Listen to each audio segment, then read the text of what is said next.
ಕಳಿಸ್ತಾನೆ. ಎಲ್ಲಿಗೆ? ವೃದ್ಧಾಶ್ರಮಕ್ಕೆ. ಒಳ್ಳೆ ಕೆಲಸ ಮಾಡ್ತಾನೆ ಪ್ರೇರೆ. ಮಕ್ಕಳುಗಳು ಕೂಡ ಕೆಲವರು ತುಂಬಾ ಟ್ಯಾಲೆಂಟೆಡ್ ಇದ್ದಾರೆ. ತಂದೆ ತಾಯಿಗಳು ಹೇಗೆ ಮಾಡ್ತಾರೋ ಮಕ್ಕಳು ಕೂಡ ಅದೇ ರೀತಿ ಮಾಡ್ತಾರೆ ಪ್ರೇರೆ. ಅದ್ರಲ್ಲಿ ಏನು ತಪ್ಪಿಲ್ಲ ಪ್ರೇರೆ. ಯಾಕಂದ್ರೆ ಮಾಡಿದ್ದುಣ್ಬೇಕು. ಏನು ನೀನೇನ್ ಬಿತ್ತೀಯೋ ಅದನ್ನೇ ಕುಯ್ಬೇಕು ಪ್ರೇರೆ. ನಾವೇನೋ ಬಿತ್ಬಿಟ್ಟು ಏನೋ ಬರ್ಬೇಕಂದ್ರೆ ಬರ್ತಾ ಇದ್ದು ಅಸಾಧ್ಯ ಪ್ರೇರೆ, ಅಸಾಧ್ಯ. ಮುಂದೆ ವಚನ ನೋಡೋಣ, ಅಲ್ಲೇ ಬರೋಣ. ತಿರ್ಗಾ ಪ್ರಸಂಗಿ 6ನೇ ಬರೋಣ, 3ನೇ ವಚನದಿಂದ ಓದೋಣ. ಪ್ರಸಂಗಿ 6:3. 100 ಮಕ್ಕಳು ಪಡೆದು ಮುಪ್ಪಿನ ಮುದುಕನಾಗುವ ತನಕ ಬಹು ವರ್ಷ ಬದುಕಿದವನಿಗೆ ಸುಖವು ತೃಪ್ತಿಯು ಉತ್ತರ ಕ್ರಿಯೆಯು ಇಲ್ಲದಿದ್ದರೆ ಇವನಿಗಿಂತಲೂ ಗರ್ಭಸ್ರಾವದ ಪಿಂಡವೇ ಉತ್ತಮ. 100 ವರ್ಷ ಬದುಕಿನು ನೀನು ಸುಖವಾಗಿ ನಿನ್ನ ತಲೆ ಮಣ್ಣು ಅಂದ್ರೆ ನೀನು ಬದುಕಿದ್ದು ಪ್ರಯೋಜನ ಏನು? ಏನ್ ಪ್ರಯೋಜನ ಆಯ್ತು ಹೇಳಿ? ನಿನ್ನ ಪಾಪದ ಕಾರ್ಯಗಳಲ್ಲಿ ಪಟ್ಟಂತ ಉಲ್ಲಾಸ ನಿನ್ನ ದುಃಖದ ಸಮಯದಲ್ಲಿ ಸರಿಸಮಾನ ಮಾಡಕ್ಕಾಗುತ್ತಾ? ಒಂದು ಕ್ಷಣ ಪಾಪ ಮಾಡೋದಕ್ಕೋಸ್ಕರ ಎಷ್ಟು ಮನುಷ್ಯ ಕಷ್ಟಪಡ್ತಾ ಇದ್ದಾರೆ ಅಂದ್ರೆ ಭಯಂಕರ ಕಷ್ಟಪಡ್ತಾ ಇದ್ದಾರೆ. ಆದ್ರೆ ನಿಮ್ಮ ದುಃಖದ ಸಮಯದಲ್ಲಿ ಆ ಸಂತೋಷ, ಆ ದುಃಖವನ್ನು ಮರೆಸೋದಕ್ಕೆ ಸಾಧ್ಯನೇ ಇಲ್ಲ. ಯಾಕಂದ್ರೆ ಪಾಪವು ಕೊಡುವಂತ ಸಂಬಳ ಈ ಲೋಕದಲ್ಲೂ ಮರಣ, ಪರಲೋಕದಲ್ಲೂ ಮರಣ. ಸೆಂಟ್ರಲ್ಲಿ ಪಾತಾಳದ ವೇದನೆ ಪ್ರಿಯರೇ, ಪಾತಾಳದ ವೇದನೆ. ಒಬ್ಬ ಭಕ್ತನು ನೀರಿನ ಒಂದು ಹೊಳೆಯಲ್ಲಿ ಸ್ನಾನ ಮಾಡ್ತಾ ಇರ್ತಾನೆ. ನೀರಿನ ಹೊಳೆಯಲ್ಲಿ ಒಬ್ಬ ಸಾಧು ಸುಂದರ ಸಿಂಗ್ ಅನ್ನುವಂತ ಒಂದು ಪುಸ್ತಕ ಇದೆ. ಆ ಭಕ್ತನು ಒಂದು ದಿವಸ ಆ ಹೊಳೆಯಲ್ಲಿ ಸ್ನಾನ ಮಾಡ್ಬೇಕಾದ್ರೆ ತುಂಬಾ ಈಜು ಹೊಡಿತಾ ಸರಿ ಆಯ್ತು, ಸಮಯ ಆಯ್ತು, ಬಿಸಿಲು ಬರ್ತಾ ಇದೆ, ಒಂದ್ ಬಿಳಿಗೆ ತಮ್ಗೆ ನೀರು ತಗೊಂಡು ಮನೆಗೆ ಹೋಗೋಣ ಅಂತ ಒಂದ್ ಬಿಳಿಗೆ ಎತ್ಕೊಂಡು ಹೋಗ್ತಾ ಇದ್ದಂತೆ. ಹೋಯ್ತಾ ಇಲ್ಲಿ ಸ್ನಾನ ಮಾಡಿದ್ರು 1 ಅವರ್, ಈಜಾಡಿದ್ದು ಸ್ನಾನ ಮಾಡಿ 1 ಅವರ್. 5 ನಿಮಿಷ ನಡೆದಿದ್ದ ತಕ್ಷಣ ಅಲ್ಲಿ ಆಯಸ್ಸಾಗಿ ಸುಸ್ತಾಗಿ ಅರಸರಿ ಅಂತ ಕೂತ್ಕೊಂಡು ಯೋಚನೆ ಬರ್ತಂತೆ ಅವರಿಗೆ. ನಾನು ಲೋಕದ ಪಾಪದಲ್ಲಿ, ಪಾಪದ ಆವೇಶದಲ್ಲಿ, ಪಾಪದ ಮದದಲ್ಲಿ ತೇಲಾಡುತ್ತಿರುವಾಗ ನಾನು 1 ಗಂಟೆ ಹೆಂಗೋಯ್ತೋ ಗೊತ್ತಿಲ್ಲ. ಆದರೆ ನೀರು ಒಂದೇ ಒಂದು ಕೊಡ ನೀರು, ಸಮುದ್ರದಲ್ಲಿ ಎಷ್ಟು ನೀರಿರ್ತದೆ ಆ ಹೊಳೆಯಲ್ಲಿ, ಭಯಂಕರ ತುಂಬಾ ನೀರಿರುತ್ತೆ. ಅಲ್ಲಿ ಒಂದೇ ಒಂದು ಕೊಡ ಎತ್ಕೊಂಡು ನಾನು ಮನೆಗೆ ಹೋಗ್ತಾ ಇದ್ದೀನಿ ಅಂದ್ರೆ ನನ್ನ ಕೈಯಲ್ಲಿ ಆಯುಷ ಎತ್ಕೊಳಕ್ ಆಗ್ತಾ ಇಲ್ಲ ಅಂತಂದ್ರೆ ನಾವು ಯೋಚನೆ ಮಾಡೋದಂತೆ, ದೇವರಾತ್ಮ ಯೋಚನೆ ಮಾಡಿಸ್ತಂತೆ. ಪಾಪದ ಅಮ್ಮನಿನಲ್ಲಿ ನೀನು ಇಷ್ಟು ವರ್ಷ ತೇಲಾಡು, ಆದ್ರೆ ಆ ಪಾಪದ ಭಾರ ಹೊರಬೇಕಾದ್ರೆ ಬಹಳ ಕಷ್ಟ ಆಗ್ತದೆ. ನಾವು ಲೋಕದಲ್ಲಿ ಬಹಳ ತಪ್ಪು ಮಾಡಿರ್ತೀವಿ. ಅದನ್ನ ನಾವು ಪಶ್ಚಾತ್ತಾಪ ಪಟ್ಟು ಬಿಟ್ಟು ಮುಂದೆ ಸಾಕ್ತಾ ಇರ್ಬೇಕು. ಯಾಕಂದ್ರೆ ದೇವ್ರು ಮಾತ್ರ ನಾವು ಮಾಡಿದ ತಪ್ಪುಗಳಿಗೆ ಕೆಲವೊಂದು ರೀತಿಯಲ್ಲಿ ನಾವು ಪಾಠ ಕಲಿಯೋದಕ್ಕೋಸ್ಕರ ಈ ಲೋಕದಲ್ಲಿ ಶಿಕ್ಷಿತರಾಗಿ ಮಾಡ್ತಾರಂತೆ. ಯೇಸು ಸ್ವಾಮಿನ ಬಿಟ್ಟಿಲ್ಲ ಗೊತ್ತಾ? ವಾಕ್ಯದಲ್ಲಿ ಏನ್ ಹೇಳಿದ್ದೇವೆ? ತಮ್ಮ ತಪ್ಪುಗಳ ನಿಮಿತ್ತ ನಾವು ಯೇಸು ಸ್ವಾಮಿ ತಪ್ಪು ಮಾಡದಿದ್ರು ಅವ್ರನ್ನ ನಿಬಂಧನೆ ಕಲಿಯೋದಕ್ಕೋಸ್ಕರ ದೇವ್ರು ಶಿಕ್ಷಿಸ್ತಾರಂತೆ. ಆದ್ರೆ ನಾವು ಬೇರೆ ಎಷ್ಟು ತಪ್ಪು ಮಾಡಿರ್ತೇವೆ, ಎಷ್ಟು ಪಾಪ ಮಾಡಿರ್ತೀವಿ. ನಮ್ಗೆ ಈ ಲೋಕದಲ್ಲಿ ಏನು ಗೊತ್ತಾ ಶಿಕ್ಷಿಸ್ತಾರೆ? ಶಿಕ್ಷಿತರಾಗಬೇಕು ಅಂತ ದೇವ್ರ ವಾಕ್ಯ ಹೇಳ್ತೇವೆ. ಇಬ್ರೇ ಬರೆದ ಪತ್ರಿಕೆ 12 ತೆಗೆದುಕೊಳ್ಳಿ ಹಂಗೆ ಹೇಳ್ತೀವಿ. 12:5 ಕೆಳಗಡೆ ಏನ್ ಹೇಳ್ತಾ ಅಂದ್ರೆ, ತಾನು ಪ್ರೀತಿಸುವವರನ್ನು ಗದರಿಸುತ್ತಾರಂತೆ ದೇವರು. ಪ್ರೀತಿಸುವವ್ರನ್ನ ಏನ್ ಮಾಡ್ತಾರಂತೆ? ಗದರಿಸ್ತಾರೆ ದೇವರು. ಪ್ರೀತಿ ಇರೋದಕ್ಕೆ ಅಲ್ಲ ಗದರಿಸೋದು ಹೇಳ್ತೇವೆ. ಪ್ರೀತಿ ಇರೋದಕ್ಕೆ ಅಲ್ಲ ಗದರಿಸೋದು. ನಾನು ಆಚೆ ಸಮಯದಲ್ಲಿ ಒಂದು ಉದಾಹರಣೆ ಪ್ರೀತಿ ಇರೋದಕ್ಕೆ ಹೇಳ್ತೇನೆ. ಮಗನೇ, ಸಾಂಬಾರಲ್ಲಿ ರೈಸಕ್ಕೆ ಹೋಗ್ಬೇಕಾದ್ರೆ ಪಲ್ಲಿ ಬಿದ್ದಾಯ್ತು ಸಾಂಬಾರು ಹಾಕೊಂಡು ಇವಾಗ ನಾನು ಮಾತಾಡಲ್ಲ. ಇವಾಗ ನಾನು ನಾನು ಒಂದು ಕೆಲವು ಟೈಮ್ ನಮ್ಮ ಮಕ್ಕಳಿಗೆ ಅನ್ಕೊಳ್ಳೋದು, ನಮ್ಮ ಮಕ್ಕಳು ಕೆಲವು ವಿಷಯದಲ್ಲಿ ಹೊಡೆದಿರ್ತೀವಿ. ಹೊಡೆದಾಗ ಕೋಪ ಬಂದಾಗ ಹೊಡೆದಿರ್ತೀವಿ. ಹೊಡೆದಾಗ ಹೊಡಪ್ಪ ಸಾಂಬಾರಲ್ಲಿ ಪಲ್ಲಿ ಬಿದ್ದಿದ್ದು ನೋಡಿದೆ, ಆ ಸಾಂಬಾರು ಹಾಕೋಣ ಬೇರೆ ಕೊಟ್ಟಿದ್ದು ಆ ಸಾಂಬಾರು ಚೆನ್ನಾಗಿ ಬಿಡೋದಾಗ ನನ್ನ ಕೋಪ ನೀನು ಹೊಡೆದಿದ್ದಕ್ಕೆ ನನ್ನ ಕೈ ತಡ್ಕೊಳಕ್ಕಾಗಿಲ್ಲ, ಹಾಕೊಂಡೇ ತಿಂತೀನಿ. ನನ್ನ ಹಾಕೊಂತೀನಿ ಏನ್ ಮಾಡ್ತೀಯ? ಸತ್ಯ ಹೆಣ ಆಗಿ ಮನೆ ಮಶಾಣದು ಅಲ್ವಾ? ಅಲ್ಲಿ ಏನು ಪ್ರೀತಿಸೋರು ಏನ್ ಮಾಡ್ತಾರೆ? ಎಚ್ಚರಿಸ್ತಾರೆ. ಅಲ್ಲಲ್ಲಿ ಬೋರ್ಡ್ ಹಾಕಿರ್ತಾರೆ, ಎಚ್ಚರಿಕೆ, ಇಲ್ಲಿ ದಾರಿ ಏನಾಗಿದೆ, ಹಳ್ಳದಿಲ್ಲ ಆಗಿದೆ, ಆ ಕಡೆ ಹೋಗಿದ್ದಾರೆ. ನಾವು ನನಗೆ ಅದಕ್ಕೆ ಎತ್ತೋ ಬೋರ್ಡ್ ಅಂತ ಹೋದ್ರೆ ಏನ್ ಮಾಡ್ತೀಯ? ಹಳ್ಳದವ್ರು ಬೀಳ್ತೀಯ. ಹಳ್ಳದಲ್ಲಿ ಕಂಬಿಗಳಿರುತ್ತೆ ಕೆಳಗಡೆ. ಏನು ಪವರ್ ಬರ್ಬೇಕಂದ್ಬಿಟ್ಟು ಏನ್ ಮಾಡ್ತಾರೆ? ಪಿಲ್ಲರ್ ಹಾಕಿರ್ತಾರೆ ಕೆಳಗಡೆಯಿಂದ ಕಂಬಿಗಳು ಚುಚ್ಕೊಂಡು ಕಣ್ಗೊಂಡು ಅಲ್ಲೊಂದು ಇನ್ನೊಂದು ಎಲ್ಲೆಲ್ಲೂ ಕೊಡ್ತ ಕಂಬಿಗಳು ಸತ್ತೋಕೆ. ಎಲ್ಲ ಎಚ್ಚರಿಕೆ ಮಾಡ್ತೀವಿ. ಪ್ರೀತಿ ಇರೋದಕ್ಕ ದೇಶ ಇರೋದಕ್ಕ? ಪ್ರೀತಿ ಇರೋದಕ್ಕೆ. ಎಚ್ಚರಿಕೆ ಡೇಂಜರ್. ಏನ್ ಕೇಳ್ತಂತೆ? ಏನ್ ಹೇಳ್ತಾರೆ ದೇವರು? ಪ್ರೀತಿ ಇರೋದು ಶಿಕ್ಷಿಸ್ತಾನಂತೆ, ಗದರಿಸ್ತಾನಂತೆ. ತಾನು ಸೇರಿಸ್ಕೊಳ್ಳೋರು ಏನ್ ಮಾಡ್ತಾರಂತೆ ಗೊತ್ತಾ? ಸೇರಿಸ್ಕೊಳ್ಳೋರು ಇನ್ನು ಎಕ್ಸ್ಟ್ರಾ ಟ್ರೀಟ್ಮೆಂಟ್ ಏನ್ ಮಾಡ್ತಾರೆ? ಹೊಡಿತಾರಂತೆ. ಸೇರಿಸ್ಕೊಳ್ಳೋರು ಏನ್ ಮಾಡ್ತಾರೆ? ಹೊಡಿತಾರೆ. ಕೆಲವರು ಆಚೆಗಡೆ ಬಾರಿ ಅಲ್ಲಿತಾ ಇರ್ತಾರೆ. ಬಾರ ಹೊರಗಡೆ ಬಾರು ಅಲ್ಲಿ ಯಾಕೋ ಹೋಗ್ತದೆ, ಬಾರು ಅಂತ ಕೇಳಲ್ಲ. ಟೈಮ್ ಆದ್ಮೇಲೆ ಬರ್ತಾನೆ, ಸರಿ ಪಾಪ ಅಂತ ರೂಮಲ್ಲಿ ಹಾಕೊಂಡು ಏನ್ ಮಾಡ್ತಾನಪ್ಪ ಚೆನ್ನಾಗೆ. ಹಂಗೆ ದೇವರು ನಮ್ಮನ್ನು ಯಾಕೆ ಪ್ರೀತಿಸ್ತಾನೆ? ಪ್ರೀತಿ ಇರೋದಕ್ಕೆ ಗದರಿಸ್ತಾನೆ. ತನ್ನನ್ನು ಸೇರಿಸ್ಕೊಳ್ಳೋ ಪ್ರತಿಯೊಬ್ಬ ಮಗನು ಹೊಡಿತಾನೆ. ಪ್ರೀತಿ ಇರೋದು ನಿಮ್ಮ ಮಕ್ಕಳು ನಿಮ್ಮ ಮಧ್ಯೆ ಇರುವಂತ ಪ್ರೀತಿನ ಡಿವೈಡ್ ಮಾಡಿ. ಒಂದ್ಸರಿ ಡಿವೈಡ್ ಮಾಡಿದಾಗ ಅವಾಗ ನಿಮ್ಗೆ ನಿಜವಾಗ್ಲೂ ದೇವ್ರ ಪ್ರೀತಿ ಅರ್ಥ ಆಗುತ್ತೆ. ಅದ್ಭುತವಾದಂತ ಪ್ರೀತಿ, ಅದು ಪ್ರೀತಿ ಮುಂದೆ ನೋಡ್ಕೊಂಡು ಅದೇ ರೀತಿ ನೋಡಿ. ನಾನು ಏನ್ ಹೇಳ್ತಾರೆ ಆ ವಾಕ್ಯದಲ್ಲಿ, ನೂರಾರು ಮಕ್ಕಳನ್ನು ಪಡೆದು ಮುಪ್ಪಿನ ಮುದುಕನಾಗುವ ತನಕ ಬಹು ವರ್ಷ ಬದುಕಿಯೂ ಸುಖ ತೃಪ್ತಿಯೂ ಉತ್ತರ ಕ್ರಿಯೆಯೂ ಇಲ್ಲದಿದ್ದರೆ ಇವನಿಗಿಂತಲೂ ಗರ್ಭಸ್ರಾವದ ಪಿಂಡವೇ ಉತ್ತಮ. ಅಂದ್ರೆ ಗರ್ಭಸ್ರಾವ ಪಿಂಡ ಅಂದ್ರೆ ಮಗು ಗರ್ಭದಲ್ಲಿ ಸತ್ತೋಗುವಂಥದ್ದು ಅಂತದ್ದು ಲೇಸ್ ಅಂತ ಹೇಳಿ ಉತ್ತಮ ಅಂತೆ ಅದು. ದಾವಿದನ ಕಾಲದಲ್ಲಿ ಅವನ ಮಗ ಸತ್ತೋಗ್ತಾನೆ ಇರ್ತದೆ. ಅಂದ್ರೆ ತಪ್ಪು ಮಾಡಿ ಹುಟ್ಟಿದಂತಹ ಮಗನು ಹುರಿಯನ ಹೆಂಡತಿಯ ಮಗನ ಒಂದು ಸಾಮಾನ್ಯಗಿಂತ ಮುಂಚೆ ಇನ್ನೊಬ್ಬ ಹುಟ್ಟುತ್ತೆ. ಆ ಒಂದು ಹೆಣ್ಣು ಆದಾಗ, ಆ ಒಂದು ಮಗು ಆದಾಗ ಆ ಮಗು ಏನ್ ಮಾಡ್ತಂದ್ರೆ, ನೀನ್ ತಪ್ಪು ಮಾಡಿದ ಕಾರಣಕ್ಕೆ ನಾತನನ್ನು ಎಂಬುವನು ಬಂದು ಹೇಳ್ತಾನೆ, ನೋಡಪ್ಪ ನೀನ್ ತಪ್ಪು ಮಾಡಿದೆ ಮಗು ಸತ್ತೋಗುತ್ತೆ ಅಂತ. ಇವನು ತನಗೆ ಎಣ್ಣೆ ಹಚ್ಕೊಳ್ಳೋದು, ಉಪವಾಸ ಪ್ರಾರ್ಥನೆ ಮಾಡೋದು, ಈ ರೀತಿ ಮಾಡ್ಬೇಕಾದ್ರೆ ಮಗು ಸತ್ತೋಗುತ್ತೆ. ಅಲ್ಲಿರುವಂತ ಜನರೆಲ್ಲ ಸಿಪಾಯಿಗಳು ಅನೇಕರು ಬರ್ತಾರೆ, ಅಲ್ಲಿ ಇರ್ತಾರಲ್ಲ ಅವ್ರ ಜೊತೆ ಭಕ್ತನ ಜೊತೆ ದಾವಿದನ ಜೊತೆ ಹೇಳ್ತೀವಿ, ಏನಪ್ಪ ನೀನು ಮಗು ಸಾಯೋಕ್ಕಿಂತ ಮುಂಚೆ ಡೈಲಿ ಎಣ್ಣೆ ಹಾಕ್ತಿದ್ದೆ, ಡೈಲಿ ಉಪವಾಸ ಮಾಡ್ತಾ ಇದ್ದೆ, ಈಗಿದ್ದು ಚೆನ್ನಾಗಿ ಊಟ ಮಾಡ್ತಾ ಇದೆಯಾ, ಹೇಗೆ ಅದು ಹಿಂಗೆ ಅಂದಾಗ ಮಗು ಇದ್ದಾಗ ಬದುಕ್ತಾ ಇದ್ದೇನೆ ಅಂತ ನಾನು ಉಪವಾಸ ಮಾಡಿದೆ, ದೇವ್ರು ಕರುಣಿಸ್ತಾರೆ ನಾನು ಅಂತ ನಾನು ಉಪವಾಸ ಮಾಡಿದೆ. ಈಗ ಯಾಕೆ ಮಾಡಲಿ, ದೇವ್ರು ಕರ್ಕೊಂಡಾದ್ಮೇಲೆ ನಾನು ಹಿಂದೆ ಕರ್ಕೋಬೇಕಾಗತ್ತಾ? ಅವನಿರೋ ಸ್ಥಳಕ್ಕೆ ನಾನು ಹೋಗ್ಬೇಕೆ ಹೊರತು ನಾನಿರೋ ಸ್ಥಳಕ್ಕೆ ಬರಲ್ಲ. ಅಂದ್ರೆ ಮಗು ಎಲ್ಲೋಗಿದ್ದಾನೆ, ದೇವ್ರ ಬಳಿ ಹೋಗಿದ್ದಾನೆ. ದೇವರೆಲ್ಲ ನಾವು ಏನ್ ಮಾಡ್ತೀವಿ, ಭಕ್ತರು ಮಾತ್ರ ಪರದೇಶಿನೂ ದೇವ್ರ ಹತ್ರ ಸೇರ್ಕೋತೀವಿ. ಇನ್ನು ದೇವ್ರ ಹತ್ರ ಯಾರು ಹೋಗಿಲ್ಲ, ಪರದೇಶಿನ ಇರ್ತಾರೆ. ಮಕ್ಕಳು ಸತ್ತವರು ಎಲ್ಲ ಇರ್ತಾರೆ, ಗರ್ಭಸ್ರಾವ ಏನಿರುತ್ತೆ ದೇವರ ಬಳಿಗೆ ಹೋಗುತ್ತೆ. ಅದು ಯಾಕಂದ್ರೆ ಪಾಪವು ಅರಿವಿಲ್ಲ. ಕೆಲವು ಸೇವಕರು ಏನಂತಾರೆ ಗೊತ್ತಾ, ಕೆಲವು ಸೇವಕರು ಪಾಪ ಪರಿಹಾರ ಆಗಿರುವಂತ ಮಕ್ಕಳು ಸತ್ತೋದ್ರೆ ದೇವ್ರ ಹತ್ರ ಹೋಗಲ್ಲ ಅಂತಾರೆ. ಅದೇ ಫಾಸ್ಟ್ ಮಗ ಸತ್ತವ್ರಿಗೆ ಡೈರೆಕ್ಟ್ ಕಳಿಸ್ತಾರೆ, ಟಿಕೆಟ್ ಇಲ್ಲ ಅಲ್ಲಿ ಸೆಂಟ್ರಲ್ಲಿ ಏನಿಲ್ಲ, ಸ್ವಲ್ಪ ದೇವ್ರೆ ಪ್ರಾರ್ಥನೆ ಮಾಡ್ತೀವಿ, ನೀವು ಸೇರಿಸ್ಕೊಂಡಿದ್ರು. ನಿಮ್ ಮಕ್ಕಳು ಸತ್ತೋದ್ರೆ ಮಾತ್ರ ದೇವ್ರಿಗೆ ಎಂತ ಇದೆ, ಬೇರೆ ಮಕ್ಕಳು ಸತ್ತೋದ್ರೆ ಪಾಪಾತ್ಮರ. ಅಂದ್ರೆ ನಿನ್ನ ಕಣ್ಣಲ್ಲಿರೋ ತೊಳೆನ ತೋರಿಸ್ತಾ, ಬೇರೆ ಕಣ್ಣಲ್ಲಿರೋ ನಗನ ವ್ಯವಸ್ಥೆ ಮಾಡಿಸ್ತಾನೆ ಮುನ್ಸಪ್ಪ. ಮೂರ್ ಮಕ್ಕಳು ಸತ್ತೋದ್ರೆ ಸ್ವರ್ಗಕ್ಕೆ ಎಂಟ್ರಿ ಅಂತೆ, ಬೇರೆ ಮಕ್ಕಳು ಸತ್ತೋದ್ರೆ ಪಾಪಾತ್ಮರ. ನಾವ್ ಯಾರು ಪಾಪಾತ್ಮರಲ್ಲ. ಮಕ್ಕಳು ಪಾಪದ ಅರಿವು, ಇದು ಕೆಟ್ಟದೆಂದು ಗೊತ್ತಿದ್ದು ಮಾಡ್ತಾರಲ್ಲ, ಅವನು ತಪ್ಪಿಗಸ್ತಾನೆ ಗೊತ್ತಿಲ್ಲದೆ. ಇವಾಗ ಕೆಲವರು ಇದ್ದಾರೆ, ನಮ್ಮ ಆಟೋಗಳು ಆಶ್ರಮದಲ್ಲಿ ಇದ್ದಾರೆ. ಎಷ್ಟು ಜನ ಇದ್ದಾರೆ? 800 ಜನ ಇದ್ದಾರೆ. ಅದ್ರಲ್ಲಿ ಕೆಲವರು ವಿವೇಕ ಜ್ಞಾನ ಇದ್ದಾರೆ, ಪಾಪದ ಅರಿವೇ ಇದ್ದಾರೆ. ಅವ್ರು ಸತ್ತೋದ್ರೆ ಎಲ್ಲಿ ಹೋಗ್ತಾರೆ? ಪಾಪದ ಅರಿವೇ ಇದ್ದಾರೆ ಸತ್ತೋದ್ರೆ ಎಲ್ಲಿ ಹೋಗ್ತಾರೆ? ಬೇರೆ ದೇವ್ರ ಕರುಣೆ ಉಳ್ಳವನು ದೇವ್ರು. ಅವನು ಎಷ್ಟೋ ವರ್ಷ ಬದುಕೋನಂತಲ್ಲ, ಪಾಪ ಮಾಡಿಲ್ಲ ಅವನು. ಯಾಕಂದ್ರೆ ಅದ್ರ ಬಗ್ಗೆ ತಿಳುವಳಿಕೆ ಇಲ್ಲ ಪ್ರೇಮ್, ಅದ್ರ ಬಗ್ಗೆ ತಿಳುವಳಿಕೆ ಇಲ್ಲ. ದೇವ್ರು ಬಹಳ ಒಳ್ಳೆಯದು ಪ್ರೇಮ್. ಕೆಟ್ಟದ್ದು ಮಾಡೋಕೆ ಅಷ್ಟೇ ಕೆಟ್ಟದ್ದು, ಆಮೇಲೆ ಒಳ್ಳೇದು ಅಂದ್ಬಿಟ್ಟು ನಾವು ಹೆಂಗಿಗೊಂದು ದಾರಿ ತಪ್ಪಬೇಡ ಪ್ರೇಮ್. ಬಹಳ ಎಷ್ಟು ಒಳ್ಳೆಯವರು ಅಷ್ಟೇನೆ ಶಿಕ್ಷಿಸುವವು, ಅಷ್ಟೇ ಶಿಕ್ಷಿಸುವವು. ಕೆಟ್ಟವ್ರಿಗೆ ಆತನ ಕೆಟ್ಟನಾಗೆ ಕಾಣ್ತಾನೆ. ಕೆಟ್ಟವ್ರಿಗೆ ಶಿಕ್ಷಿಸಿದ್ರೆ ಕೆಟ್ಟವರಾಗೆ ಕಾಣೋದು. ಬುದ್ಧಿಹೀನರಿಗೆ ಶಿಕ್ಷಿಸಿದ್ರೆ ಏನಂತ ಗೊತ್ತಾ, ಅವನು ಶತ್ರು ತರ ನೋಡ್ತಾನೆ ನಮ್ಮನ್ನ. ಅಪ್ಪ ಆದ್ರೂ ಶತ್ರು ತರ ನೋಡ್ತಾನೆ, ಅಮ್ಮ ಆದ್ರೂ ಶತ್ರು ತರ ನೋಡ್ತಾನೆ. ಯಾಕೆ ಹೇಳಿ? ಅವ್ನು ಬುದ್ಧಿಹೀನರು. ಯಾಕೆ ಶಿಸ್ತಾರೆ ಅಂತ ಗೊತ್ತಿಲ್ಲ. ಯಾಕೆ ಶಿಸ್ತಾರೆ ಅಂತ ಗೊತ್ತಿದ್ದವ್ರು ಏನ್ ಮಾಡ್ತಾರೆ ಗೊತ್ತಾ, ರೇಗ್ತಾರೆ, ಜಗಳ ಮಾಡೋದಕ್ಕೆ ಬರ್ತಾರೆ. ಯಾಕೆ ನನ್ಗೆ ಹೇಳ್ತೀಯ, ನೀನ್ ಯಾಕೆ ನನ್ಗೆ ಹೇಳೋದಕ್ಕೆ ಅಂತ. ಆದ್ರೆ ಭಕ್ತನಲ್ಲ ದಾವಿದ ನಿನ್ನ ಹೇಳ್ತಾನೆ ಗೊತ್ತಾ, ನೀತಿವಂತನು ನನ್ನ ಶಿಕ್ಷಿಸಿದರೆ ನನ್ನ ತಲೆಗೆ ಎಣ್ಣೆ ಹಚ್ಚಂತೆ. ನೀತಿವಂತನು ನನ್ನ ಶಿಕ್ಷಿಸಲಿ, ಹೊಡೆಯಲಿ ಅಂತ ಅದ್ಭುತವಾದಂತ ಭಕ್ತನು ಹೇಳುವಂತ ಮಾತಿನ ಗೊತ್ತಾ, ಅವನು ಹೋಗೋ ಜಾಗಕ್ಕೆ ನಾನು ಹೋಗ್ತೀನಿ ಹೊರತು ನಾನಿರೋದಕ್ಕೆ ಬರಲ್ಲ. ಅಂದ್ರೆ ಮಕ್ಕಳುಗಳು ಚಿಕ್ಕ ವಯಸ್ಸಿನಲ್ಲಿ ಪಾಪದ ಅರಿಯದ ಸತ್ತೋಗಿರಲ್ಲಿ ಹೋಗ್ತಾರೆ, ದೇವರ ಸಾನ್ನಿಧ್ಯಕ್ಕೆ ಹೋಗ್ತೇವೆ ಅಂತ ನಾವು ಅದೇ 2 ಸಾಮುವೇಲ 12:22 ಅದು ವಿಚಾರ ನೋಡ್ಕೋಬಹುದು. ಎರೆಮೀಯನು ಅದೇ ಹೇಳ್ತಾನೆ. ಎರೆಮೀಯನು 20:17 ಎರೆಮೀಯ 20:17 ಅವನು ನನ್ನನ್ನು ಗರ್ಭದಲ್ಲೇ ಕೊಲ್ಲಲಿಲ್ಲವಲ್ಲ, ಹೀಗೆ ಮಾಡಿದರೆ ನನ್ನ ತಾಯಿಯೇ ನನಗೆ ಗೋರಿಯಾಗುತ್ತಿದ್ದಳು, ಆಕೆಯ ಗರ್ಭವು ಯಾವಾಗಲೂ ಬಸುರಾಗಿ ಇರುತ್ತಿತ್ತು. ಏನ್ ಹೇಳ್ತಿದ್ದೇನೆ, ಗರ್ಭದಲ್ಲೇ ನನ್ನ ದೇವರು ಲೋಕಕ್ಕೆ ಬಂದರೆ ಮಾಡಿದ್ರೆ ನಾನು, ಆಕೆಯು ಗರ್ಭವು ಯಾವಾಗಲೂ ಬಸುರಾಗಿ ಇರುತ್ತಿತ್ತು. ನಾನು ಶ್ರಮ ದುಃಖಗಳನ್ನು ನೋಡುವುದಕ್ಕೂ ನನ್ನ ಆಯಸ್ಸು ಅವಮಾನದಿಂದ ಕ್ಷಯಿಸುವುದಕ್ಕೂ ಗರ್ಭದಿಂದ ಏಕೆ ಹೊರಟು ಬಂದೆನು.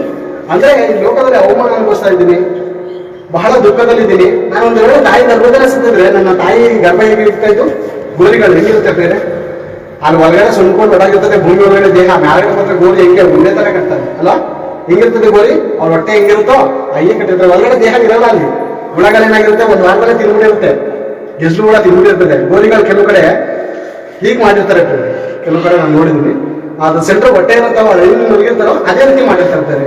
ಗೋರಿ ಏನಾಗಿರ್ತದೆ ಅಂತ ತಾಯಿ ಗರ್ಭದಲ್ಲಿ ಸತ್ತಂದ್ರೆ ಅದರ ಹೊಟ್ಟೆ ಬಸುರಾಗಿ ಇರ್ತಾ ಇರ್ತದೆ. ಅಂದ್ರೆ ನಾವು ಈ ಲೋಕದಲ್ಲಿ ಏನಿಗೆ ಬಂದ್ರೆ ಶ್ರಮ ದುಃಖಗಳನ್ನ ಅನುಭವಿಸಕ್ ಬಂದ. ಅಂದ್ರೆ ಉತ್ತಮ ಏನಂದ್ರೆ, ಈ ಲೋಕದಲ್ಲಿ ಪಾಪಾತ್ಮನಾಗಿ ಕಿರಾತಕನಾಗಿ ಪೊರ್ಕಿಯಾಗಿ ಸಾಯೋದ್ಕಿಂತ ತಾಯಿ ಗರ್ಭದಲ್ಲಿ ಅವ್ನು ಸತ್ತೋಗಿದ್ರೆ ಎಲ್ಲಿರ್ತಾ ಇದ್ದ, ದೇವ್ರ ಹತ್ರ ಇರ್ತಾ ಇದ್ದೀನಿ, ದೇವ್ರ ಹತ್ರ ಇರ್ತಾ ಇದ್ದೀನಿ. ಈ ಲೋಕಕ್ಕೆ ಕಳಿಸಿದಂತ ದೇವ್ರು ಇವಾಗ ಏನ್ ಮಾಡ್ಬೇಕು, ದೇವ್ರು ತಪ್ಪು ಮಾಡಿದಾರೆ ಅಂತಂದ್ರೆ ತಪ್ಪು ಮಾಡಿಲ್ಲ. ಯಾಕಂದ್ರೆ ಎಲ್ಲರೂ ಸತ್ಕಾರ್ಯಗಳನ್ನು ಮಾಡಬೇಕೆಂದು ಕ್ರಿಸ್ತ ಯೇಸುವಿನಲ್ಲಿ ನಮ್ಮನ್ನು ಸೃಷ್ಟಿಸಿದನು. ನಾವು ಆತನ ನಿರ್ಮಾಣ, ಏನ್ ಹೇಳುತ್ತೆ ಎಪಿಸೋಡ್ 20, ನಾವು ಆತನ ನಿರ್ಮಾಣ ಅಂದ್ರೆ ಅದು ದೊಡ್ಡ ಕಟ್ಟಡ ಒಂದು ಕಟ್ಟೋದಕ್ಕೆ ಹೇಳ್ತಾರೆ ನಿರ್ಮಾಣ ಅಂತ. ಪಂಚಭೂತಗಳಿಂದ ನಮ್ಮನ್ನು ಸೃಷ್ಟಿಸಿರುವಂತಹ ಈ ದೇಹ ಸಾಮಾನ್ಯವಾದದಲ್ಲ. ಈ ದೇಹ ಸಾಮಾನ್ಯವಾದದಲ್ಲ. ಒಂದು ಕಬ್ಬಳಕ್ಕೆ ನೀರು ಹಾಕ್ಬಿಟ್ಟು ಮಾಡಿಸ್ಕೊಂಡು ನೋಡಿ ಗೆದ್ದು ತಿನ್ಬಿಟ್ಟು ಒಂಥರ ಏನಾಗುತ್ತೆ, ಚಿಕ್ಕ ಬರುತ್ತೆ ನಾಳೆ ಕಬ್ಬಳಕ್ಕೆ, ಹೌದಾ? ಮತ್ತೆ ಈ ಹೊಟ್ಟೆಗೆ ಎಷ್ಟು ಆಸಿಡ್ ಅನ್ನು ವಾಟರ್ ಬಾಟ್ಲ್ ಆಗಿದೆಯಪ್ಪ, ಎಷ್ಟು ಹೊಗೆ ತುಂಬಿದ್ಯಾ, ಯಾಕೆ ಇದು ಬಂದ್ ಆಯ್ತಾ ಇಲ್ಲ, ಯಾಕೆ ಸಡನ್ ಆಗಿ ಹೋಗ್ತಾನೆ ಅಂದ್ರೆ ಆತನ ನಿರ್ಮಾಣ, ಅದಕ್ಕೊಂದು ಟೈಮಿಂಗ್ಸ್ ಇರುತ್ತೆ. ಆತನ ಮಾಡಿರೋ ನಿರ್ಮಾಣ ಯಾರು ಟೈಮಿಂಗ್ಸ್ ಕೊಡೋಕೆ ಸಾಧ್ಯ? ದೇವರೇ ಕೊಡೋದಕ್ಕೆ ಸಾಧ್ಯ. ನಮ್ಮ ಆಯುಷ್ಕಾಲ ಏನಾಗಿದೆ? ನಮ್ಮ ಆಯುಷ್ಕಾಲದ ಪ್ರಥಮ ದಿನವು ಪ್ರಾರಂಭವಾಗುವ ಮೊದಲೇ ಎಲ್ಲಾ ದಿನಗಳು ನಿನ್ನ ಪತ್ರಿಕೆಯಲ್ಲಿ ಬರೆಯಲ್ಪಟ್ಟಿದೆ. ನೀನು ಸಾಯ್ಬೇಕಂದ್ರೂ ಸಾಯ್ಲಿಲ್ಲ. ಎಷ್ಟೋ ಜನ ಸಾಯ್ಬೇಕಂತ ಬಯಸಪಟ್ಟಿರ್ಬೋದು, ನಾನು ಒಂದು ಟೈಮ್ ಪಟ್ಟಿದ್ದೆ. ಆದ್ರೆ ಏನಾಗಿತ್ತು? ದೇವರ ಚಿತ್ತವಿಲ್ಲ. ದೇವರ ಚಿತ್ತ ಇಲ್ಲ ಅಂದ್ರೆ ಈ ದೇಹಕ್ಕೆ ಎಷ್ಟು ಎಕ್ಸ್ಪೈರಿ ಡೇಟ್ ಯಾವತ್ತು ಈ ದೇಹಕ್ಕೆ? ಎಕ್ಸ್ಪೈರಿ ಬಿಟ್ಟರೆ ಈ ಪ್ರಪಂಚದಲ್ಲಿ ಯಾವ ಶಕ್ತಿನೂ ನಮ್ಮನ್ನು ಆಲಿಸಲಿಲ್ಲ. ಆತನು ಕೊಟ್ಟಿರೋದ ಎಕ್ಸ್ಪೈರಿ ಡೇಟ್ ಮುಂದೆ ಯಾರು ತಪ್ಸಕ್ಕಾಗಲ್ಲ. ಆತನು ಬಿಟ್ರೆ ಯಾರು ಉಳಿಸಕ್ಕಾಗಲ್ಲ. ನಮ್ಮನ್ನು ಯಾರು ಕಾಪಾಡಕ್ಕಾಗಲ್ಲ. ಅಲ್ಲಿವರೆಗೂ ನಾನು ಏನ್ ಮಾಡ್ಬೇಕು? ಭಕ್ತನು ಕಡೆಯಾಗಿ ಹೇಳೋದ ಮಾತನ್ನು ಹೇಳಿ ಮುಗಿಸ್ಕೋಣ. ಏನಂತಾರೆ? ಅದನ್ನು ಸುಖವು 1000 ಮೇಲೆ 1000 ವರ್ಷ ಬದುಕಿಯು ಸುಖವನ್ನು ಅನುಭವಿಸದಿದ್ದರೆ ಏನು ಪ್ರಯೋಜನ ಅಂತ ಕ್ವಶನ್ ಮಾಡ್ಕೊತಾ ಇದ್ದೇನೆ. ಏನ್ ಪ್ರಯೋಜನ? ಎಷ್ಟು ವರ್ಷ ಬದುಕಿ ಸುಖ ಕಂಡುಕೊಳ್ತಾರೆ? ಸುಖ ಎಲ್ಲಿದೆ ಪ್ರೇರೆ? ನೋಡಿಕೊಳ್ಳ ಪ್ರೇರೆ. ಕೀರ್ತನೆ ಗ್ರಂಥ 16:2-3. ಕೀರ್ತನೆ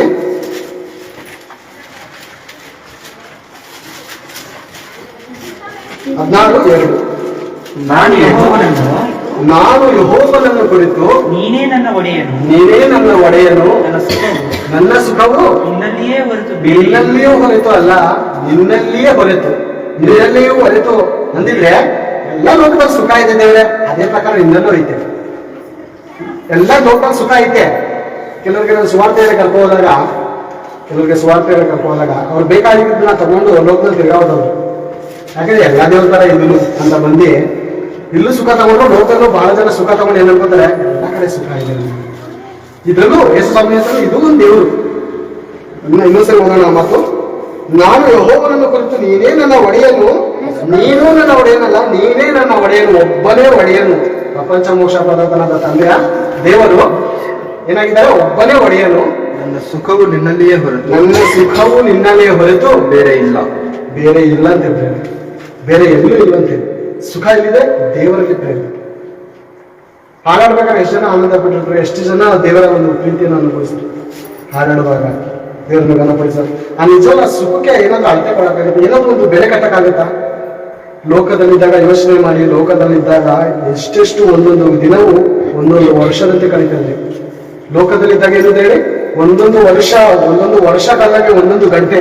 ಆದ್ರೆ ಇಲ್ಲಿ ವರ್ಷಾನುಗಟ್ಲೆ ಉಳಿತೈತೆ. ಗೊತ್ತೇ ಆಯ್ತಾ ಇಲ್ಲ. ಕೆಲಸ ಮಾಡಿದ್ರೆ ಸ್ವಲ್ಪ ಅನುಭವ ಇರೋದು, ದೇವ್ರ ಕೆಲಸ ಮಾಡಿಲ್ಲ ಅಂದ್ರೆ ಅದು ಗೊತ್ತಾಗಲ್ಲ, ಆರಾಮಾಗಿ ಹೋಗ್ಬಿಡುತ್ತೆ. ಆಮೇಲೆ ದೇವ್ರ ಬೇರೆ ಟೈಮಲ್ಲಿ ದೇವ್ರ ಈ ಕೆಲಸ ಮಾಡ್ಬೇಕು ಅಂದ್ರೆ ಬಾಪ date of birth expiry date ಮುಗೀತು, ಇನ್ನೇನಿದೆ ಟೈಮು ಒಟ್ಟಿ ಟೈಮೆಲ್ಲ ಸುಖ ಸಮಾಧಾನ ಅಂತ ಓಡಾಡಿದ್ರೆ ಎಲ್ಲ ಕಳ್ಬಿಟ್ಟೆ. 6 ದಿವಸ ಸುತ್ತಿದೆ, ಬರೀ ಸುತ್ತಿ ಅಲ್ಲೇನು ಯಾರು ದೇವ್ರ ಕೆಲಸ ಅಂತೂ ಮಾಡಿಲ್ಲ. ನಾನು ಕೊಟ್ಟಿ ಸುಖ ಎಲ್ಲ ಇಲ್ಲಿ ಚೆನ್ನಾಗಿ ಅನ್ಭವಿಸಪ್ಪ, ಸುಖ ತಗೊಂಡೆ. ಏನ್ ಮಾಡಿದ್ರೆ ನನಗೋಸ್ಕರ? ಏನು ಮಾಡಿಲ್ಲ. ಅದಕ್ಕೆ ಏಷಯ 48:18 ಹೇಳುವಂತ ಮಾತನ್ನು ನೋಡಿಗೋಣ. ಏಷಯ 48:18.